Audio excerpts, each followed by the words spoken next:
মুসলিম উম্মাহ আজকে বিভক্ত। মুসলিম উম্মাহকে আজকে ইসলামের আসল ধারা থেকে বিচ্যুত করে বিভিন্ন নামে বিভিন্ন ধারার মধ্য দিয়ে বিভক্ত করে রেখেছে। বস্তুবাদী চেতনার মাধ্যমে মুসলিম মিল্লাতকে এবং মানবমণ্ডলীকে বিভক্ত করে রেখেছে। আমরা সমগ্র মানবমণ্ডলী, আমরা মানুষ, মানবাধিকারের ভিত্তিতে, জীবনের সত্যের ভিত্তিতে, জীবনের রাজনীতি, জীবনের রাষ্ট্রের ভিত্তিতে আমরা সমগ্র মানবমণ্ডলী ঐক্যবদ্ধ হতে হবে। আর না হয় মানবতা বিরোধী শক্তি মানবতার বিরুদ্ধে বিজয়ী হবে, মানবতা ধ্বংস হয়ে যাবে। আল্লাহর ওলিদের ভালোবাসার মাধ্যমে আল্লাহ রসুলের ভালোবাসা, ইসলামের আসল ধারা জীবিত রাখা। কিন্তু কেউ যদি মাজার জিয়ারত না করেন, আমরা তাকে যেমন মাজার জিয়ারতে বাধ্য করতে পারি না, তেমনভাবে যিনি মাজার জিয়ারত সঠিক মনে করবেন না, তিনি মাজার ভাঙতে পারেন না। কেউ যদি মন্দিরে যাওয়া পছন্দ না করেন, না করুন, তিনি মন্দির ভাঙতে পারেন না।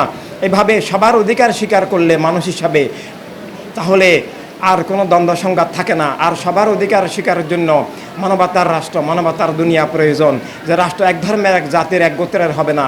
ক্ষমতার বলে কেউ নিজের মতবাদ চাপিয়ে দিবেন ইসলামের নামে বা কোনো ধর্মের নামে বা কোনো মতবাদের নামে, কোনো রাজনীতির নামে। এখানেই ধ্বংসযজ্ঞ হয়, খুন খারাপি হয়, অবিচার হয়, দমন পীড়ন হয়, এভাবে মানবতা খণ্ডিত হয়, ধর্ম ধ্বংস হয়, উগ্রবাদ কায়েম হয়। তাই যদি সবাই সবার অধিকার স্বীকার করে এবং কেউ যদি কোনো কিছুকে মিথ্যা মনে করে, নিজেরটাকে সত্য মনে করে, তিনি সেটা জ্ঞানের মাধ্যমে, যুক্তির মাধ্যমে, দলিলের মাধ্যমে তুলে ধরবেন। যে একাডেমিক ফাইট, একাডেমিক ওয়ার হোক, জ্ঞানের মাধ্যমে, যুক্তিতর্কের মাধ্যমেই সবার কাছে যে যার মত পদ্ধতি তুলে ধরে, তাহলেই কেবল জ্ঞানের মাধ্যমে, দলিলের মাধ্যমে মানুষ সত্য মিথ্যা যার যেটা প্রয়োজন বুঝে নেবে। সবার সাথে আলোচনা করে এখানেই সবার সাথে সম্মিলিতভাবে এই ঘোষণা তার দেওয়া উচিত ছিল। এটা নীতি নৈতিকতার দিক থেকে, রাষ্ট্রীয় স্বাধীনতা, সার্বভৌমত্বের দিক থেকে এটা অন্যায়, অবিচার, বৈষম্য, এটা অশোভনীয়, এটা সুন্দর হয়নি।